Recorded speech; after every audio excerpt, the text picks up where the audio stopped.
Ju njohim me përmbledhjen javore të lajmeve. Kjo është Radio 7. Rafineritë e naftës vijojnë të jenë prej sulmeve iraniane mbi vende fqinje. Rafineria Samref e gigantit të naftës saudit, Saudi Amrokut, vendosur në portin e detit të Kuq të Jambus, u godit nga një sulm ajror. Ndaj këtyre sulmeve reaguan dhe vendet arabe. Përfaqësuesit nga Bahreini, Kuvaiti, Libani, Katari, Arabia Saudite, Emiratet e Bashkuara Arabe dhe vendet e tjera të rajonit dënojnë sulmet e qëllimshme të Iranit, të cilat sipas tyre kanë shënjestruar zona banimi, infrastrukturë civile dhe objekte diplomatike. Këto nuk mund të justifikojnë në asnjë pretekst, thuhet në deklaratë. Kompleksi petrokimik i Iranit në fushën e gazit South Pars godit nga sulmet ajrore. South Pars është fusha më e madhe e gazit natyror në botë e përbashkët midis Iranit dhe Katarit dhe ka një rëndësi etike për prodhimin energjetik të Iranit. Krahas asaj, Teherani dhe Moska deklaruan se një sulm e kryen në një zonë pranë termocentralit bërthamor të Busherit të Iranit në Gjirin Persik.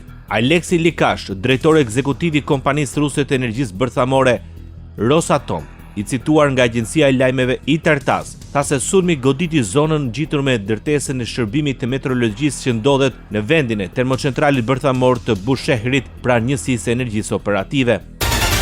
Presidenti i Shteteve të Bashkuara të Amerikës Donald Trump publikoi një postim të gjatë në Truth Social lidhur me sulmin izraelit ndaj fushës së gazit South Pars në Iran. Si kundërpërgjigje ndaj këtij sulmi, Irani goditi Ras Laffan në Katar, një zonë industriale që përmban objektin më të madh në botë për përpunimin e gazit natyror të lëngshëm. Trump deklaroi se nuk dinin asgjë për sulmin e Izraelit dhe paralajmëroi me përshkallëzim nëse Irani sulmon sërish Katarin. Trump shkruan se Izraeli nuk do të sulmojë më fushën e gazit South Pars, përveç se nëse Irani vendos në mënyrë të pamend të sulmojë një vend tjetër të pafajshëm, që në këtë rast ishte Katari. Ai thon se nuk dëshiron të autorizojë këtë nivel dhune dhe shkatrimi për shkak të pasojave afatgjata për Iranin, por nëse impiantet e Katarit sulmohen përsëri, nuk do të hezitojë ta bëjë, shkruan Donald Trump. Kryeministri australian Anthony Albanese konfirmoi një sulm iranian ndaj bazës ajrore Al Minhad rreth 20 kilometra në jug të Dubait. There was an Iranian projectile hit near that base.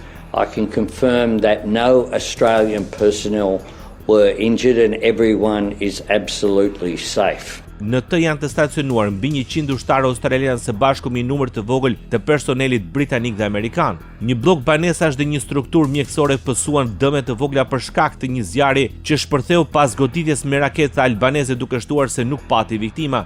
Kjo është era e dytë që baza është goditur pasi më parë ishte shënjestruar nga një dron iranian.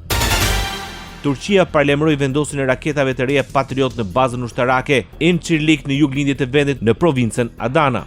Shkaku bën zhvillimet e javës së kaluar ku sistemi i mbrojtjes i NATO-s shkatroi një raketë të tretë nga Irani të drejtuar drejt hapësirës ajrore turke, përveç masave kombëtare të marra për të garantuar sigurinë e hapësirës ajrore dhe të qytetarëve tanë. Një sistem shtesë Patriot i caktuar nga Komanda Ajrore Aleate e Ramsteinit në Gjermani është në proces vendosje në Adana, përveç sistemit Patriot spanjoll që tashmë ndodhet në bazë, njoftoi Ministria e Mbrojtjes së Turqisë. Administrata e presidentit të Shteteve të Bashkuara të Amerikës Donald Trump u ka kërkuar diplomatëve amerikanë jashtë vendit që të bëjnë thirrje aleatëve të klasifikojnë gardët revolucionare të Iranit dhe Hezbollahun me bazë në Liban si grupe terroriste, duke përmendur një rrezik në rritje të sulmeve, raportoi Reuters. Direktiva e brendshme nënshkruar nga sekretari i Shtetit i Shteteve të Bashkuara të Amerikës Marco Rubio ju dërgua të gjithë misioneve diplomatike dhe konsullore të SBA-s në mbar botën. Ajo kërkon diplomatëve amerikanë që të përcjellin mesazhin homologëve të tyre në nivelin më të lartë të përshtatshëm deri më 20 mars, duke shtuar se përpjekjet për të avokuar përfutjen në listën e zezë të këtyre grupeve duhet të koordinohen me homologët izraelit. Administrata Trump po përpiqet të mbledh aleatët e pavendosur, shumë prej të cilëve nuk ishin të informuar përpara luftës ajrore SBA-Izrael, e cila filloi 2 javë më parë për të mbështetur operacionin e saj ushtarak. Gjermania është treguar e vendosur për të mos ndërhyrë në konfliktin mes Shteteve të Bashkuara të Amerikës dhe Izraelit me Iranin. Kancelari gjerman Friedrich Merz deklaroi se Shtetet e Bashkuara dhe Izraeli nuk kanë konsultuar më parë aleatët për këtë luftë, por Irani nuk ka pasur kurrë një vendim të përbashkët se a duhet të veprohet, than kancelari Merz. Sipas tij, nëse shtrohet pyetja se si do të angazhohet Gjermania ushtarakisht në këtë çështje, ne nuk do ta bëjmë, deklaroi kancelari gjerman. Trump e shoqëroi kërkesën e tij me paralajmërimin se NATO-n e pret një ardhmë e zymt nëse ajo nuk ndihmon në sigurimin e ngushticës, e cila është e rëndësishme për transportin e naftës. Rihapet zëri i Amerikës. Një gjykatës në Shtetet e Bashkuara të Amerikës vendosi se mbyllja efektive e zërit të Amerikës vitin e kaluar ishte e palishme dhe se qindra gazetar duhet të rikthehen në vendet e punës.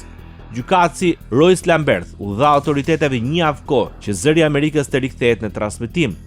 Vetëm disa javë pasi u rikthyer në detyrë si president, Donald Trump nxori një urdhër ekzekutiv për të mbyllur median, të cilin zyrtarët e tij akuzuan për paragjykim të majt. Ndoqet për mbledhjen javore të lajmeve. Kjo është Radio 7, zëri pozitiv i qytetit.